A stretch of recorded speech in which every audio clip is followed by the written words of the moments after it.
Dear friends,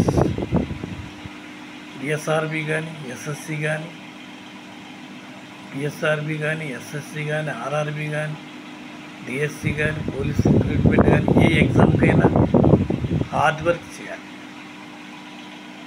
syllabus ప్రకారంగా time table ప్రకారంగా prepare అవుతూ సర్టెన్ మెటీరియల్ అన్ని రకాలటువంటి జీకే కానీ కరెంట్ అఫైర్స్ దగ్గర పెట్టుకుని అవి టైం ప్రకారంగా చదువుతూ ఉండాలి.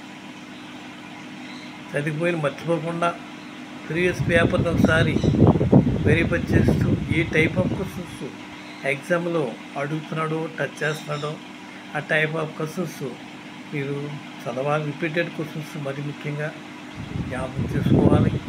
ఏ లెసన్ నుంచి ఏ టాపిక్ నుంచి ఎలా అడుగుతున్నాడు ఎన్ని క్వశ్చన్స్ బ్లూ ప్రింట్ రాసుకొని ఆ విధంగా చదివినట్లయితే మీరు చాలా మార్కులు గెయిన్ చేసే అవకాశం ఉంది ఫ్రెండ్స్. టైం ప్రకారంగా గెయిన్ చేయాలి. టైం అండ్ ఎక్యురసీ ఇది చాలా ఇంపార్టెంట్.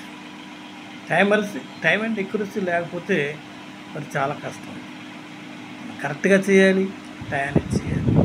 ఎగ్జామ్లో అన్ని మార్కులు కూడా సమానమైన మార్కులు. దానికి ఆర్ఆర్బి లోపలి తీసుకోండి. అందులో మన నెగిటివ్ మార్క్స్ ఉన్నాయి. నెగిటివ్ మార్క్స్ ఉన్నాయి కాబట్టి మనం ప్రతిదీ కూడా బాగా రాయగలిగితే సెలెక్ట్ చేసుకుని రాయాలి.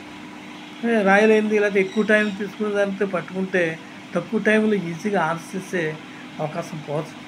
కనుక ఆ విధంగా కాకుండా బాగా ప్రిపేర్ అయ్యి కొన్నిసార్లు చేసిన లెక్క వస్తే రైట్గా ఆన్సర్ పెట్టే అవకాశాలు కూడా ఉండాలి. టైం మేనేజ్మెంట్ ఇస్ చాలా ఇంపార్టెంట్. ఏదో తెలియని లెక్క తీసుకుని ఒక 5 నిమిషాలు దాని మీద ఉంటే అన్నీ పోతాయి కదా. తెలిసిన లెక్క దానికి ఒక 6 నిమిషం నుంచి 1 నిమిషం అంతే. నిమిషంలో అటెంప్ట్ చేయకపోతే ఆ లెక్క తీసుకుని టైం వేస్ట్ అయ్యింది. కొన్ని లెక్కలు ఈజీగా అటెంప్ట్ చేయొచ్చు. అటువంటి లెక్కలు ఈజీగా అటెంప్ట్ చేయడం ద్వారా లేదా కొన్ని క్వశ్చన్స్ ఈజీగా అటెంప్ట్ చేయడం ద్వారా కొన్ని సెకండ్లో అంటే ఒక 20 సెకండ్స్ 30 సెకండ్స్ మిగిలిన టైము మిగిలినట్టు ఉపయోగపడుతుంది. ఆ విధంగా స్కోర్ చేయొచ్చు. ఫ్రెండ్స్ జాగ్రత్తగా ఆలోచించాలి. తెలియని లెక్క పట్టుకుని 10 నిమిషాలు వేస్ట్ చేశారు, టైం అంతా should use your brain to answer the question. Friends కానీ మీరు 2 కరెక్ట్ చేస్తారు, మధ్యలో తెలియదు. అటువంటిప్పుడు పెట్టి కాకుండా అపోజిట్ దాని ఎదురు ఏ కరెక్ట్ అని తెలుసు, బి కరెక్ట్ అని తెలుసు, మధ్యలో సి కానీ డి కానీ ఉంటుంది. ఆ లాజిక్ కూడా అదే సేమ్ పెట్టకుండా వేరేది పెడితే ఒక మార్కు యాడ్ అయ్యే అవకాశం ఉంది ఫ్రెండ్స్. అలాగని చెప్పేసి అన్ని అలా చేయమని కాదు. కొన్ని సందర్భాల్లో కొన్ని లెక్కలు అలాగా గెయిన్ అవ్వటానికి అవకాశం ఉంది. అదే కానీ టైం వేస్ట్ చేయొద్దు. జీకే కరెంట్ అఫైర్స్ బాగా చదువుతూ రోజుకి కనీసం 12 to 14 అవర్స్ బాగా చదవాలి.